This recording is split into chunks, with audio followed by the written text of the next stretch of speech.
Okay, and here we are again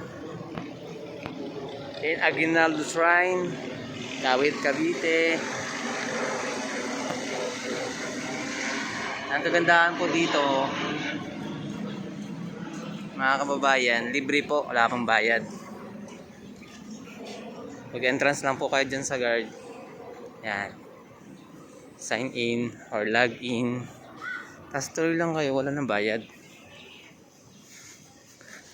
Libre po mga kababayan.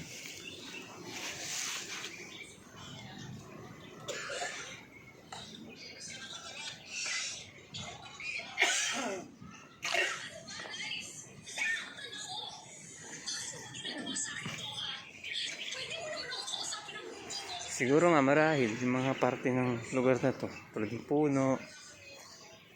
Siguro nga mga panahon pa ni Aguinaldo. Handa, Tagalog. Kaya yun.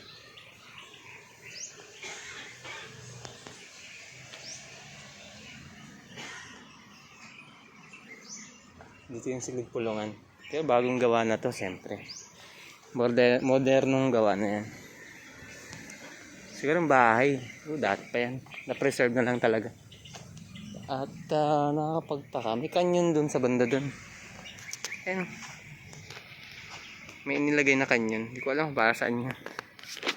Siguro hanggang dito maabot yung giyera. At doon, yan pala yung Silid Araling Interaktibo. At dyan po yung CR. Yan po yung CR. Ito ang malaking katanungan. Marami na akong nakikitang ganito eh. Ito, altar. Ito siguro yung pausukan ng araw. Ito yung bathtub. Bathtub siguro ito ng araw. Siguro may gripo dun. Pero parang pugon. Parang pausok yata ito ng araw. Tingnan ko lang.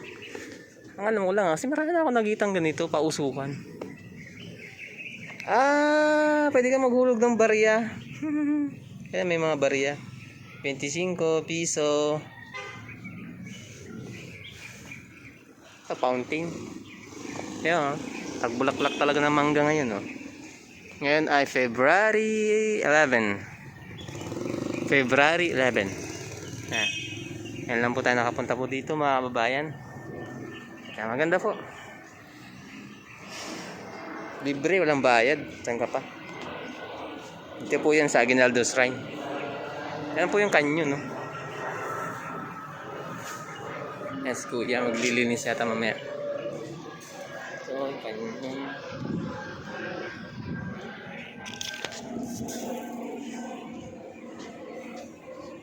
Mga bala. Talagang mga bala to, kuya, no?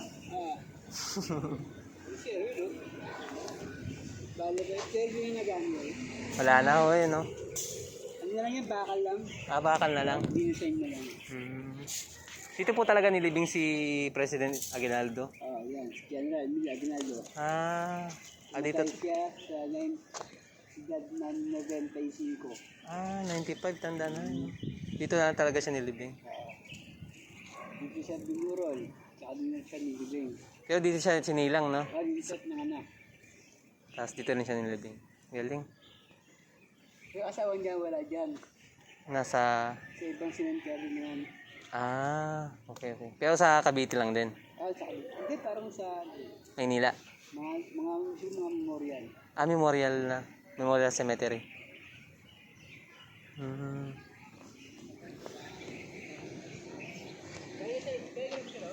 Hindi pa po. Ay, ganun po ba? Sige po.